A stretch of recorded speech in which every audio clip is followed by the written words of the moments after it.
I den her sætning vil vi vise, at når det her andengradspolynomie har rødderne r1 og r2, så kan vi faktorisere den og skrive, at funktionen af x er lig med a gange parentes minus r1 parentes slut gange parentes x minus r2 parentes slut. Og når andengradspolynomiet kun har en rod, så kan vi faktorisere den som funktionen af x er lig med a gange parentes x minus r parentes slut i anden. Det her andengradspolynomies to rødder er de samme som den tilsvarende andengradsligningens to løsninger. Og vi ved, at andengradsligningens løsninger findes ved, at x er lig med minus b plus minus kvadratet med d over 2a. Derfor kan vi sige, at den her andengradspolynomies rødder findes, eller r1 er lig med minus b plus kvadratet med d over 2a, og r2 er lig med minus b minus kvadratet af d over 2a. For at vise, at man kan faktorisere den her andengradspolynomie som dette udtryk, finder vi det belejligt først at finde summen og produktet af r1 og r2. Vi starter med at finde summen af r1 og r2. Derfor skriver vi minus b plus kvadratet med d over 2a plus minus b minus kvadratet med d over 2a.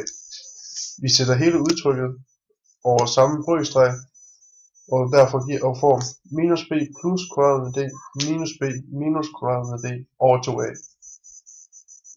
Plus kvadratet med d og minus kvadratet med d går ud med hinanden, og vi får minus 2b over 2a. Vi forkorter hele brøken med 2, så vi får minus b over a.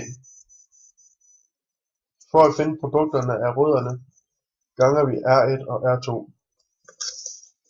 Vi starter først med at gange nævnerne med hinanden, så vi får 4a i anden, og så tager vi tællerne ned fra brøkstregen, så vi får to parenteser. De to parenteser ganger vi sammen og får b i anden plus b gange kvadratroden af d minus b gange kvadratroden af d minus kvadratroden af d i anden. Kvadratroden af d i anden er lig med d, og b gange kvadratroden af d minus b gange kvadratroden af d er lig med 0.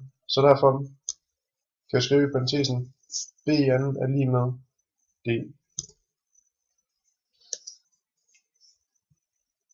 D, som er vores diskriminant, kan skrives som b i anden minus 4ac. For at ophæve den her parentes, ganger jeg ind med minus, så vi får minus b i anden plus 4ac. Eftersom vi har plus b i anden og minus b i anden inde i parentesen, går det ud med hinanden og giver 0, så det vil sige, at vi har kun 4ac tilbage inde i parentesen. Når brøken 1 over 4a i anden er ganget med 4ac, er det det samme som 4ac står over brøkstregen. Derfor vil jeg forkorte hele brøken med 4a, så vi får c over a.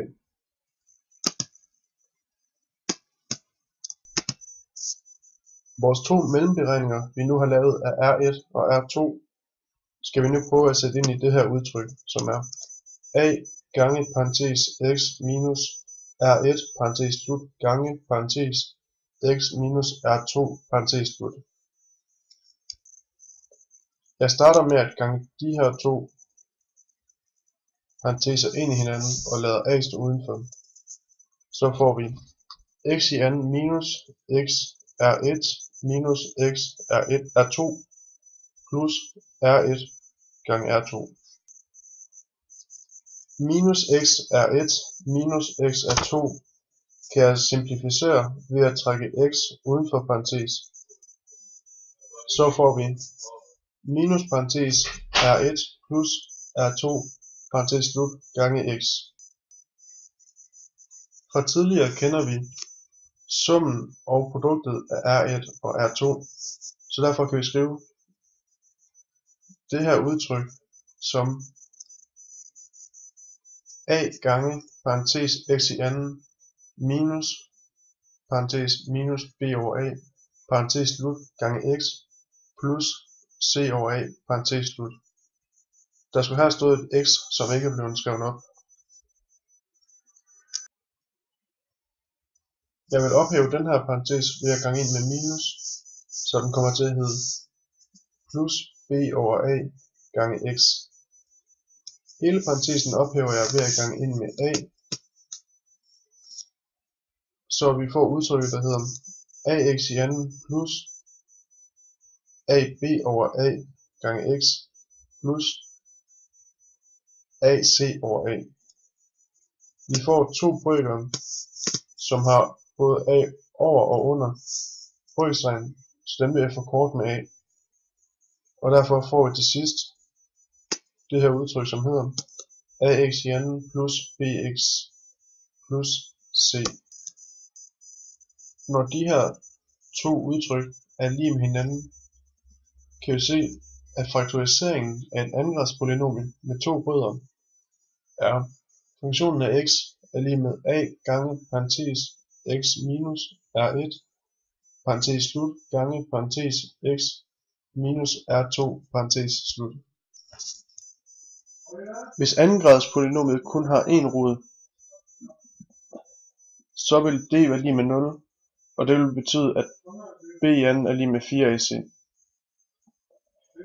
Roden vil også derfor hedde minus b over 2a, fordi at d er lig med 0, og kvadratroden af 0 er lig med 0.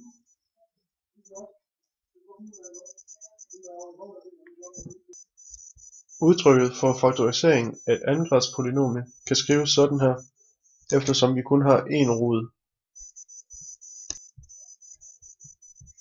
Det her ligner en kvadratsætning. Den anden kvadratsætning hedder a minus b, det hele i anden er lig med a i anden plus b i anden minus 2ab. Det er også det vi får her. Så der står a gange parentesen x i anden minus 2rx plus r i anden parentes slut.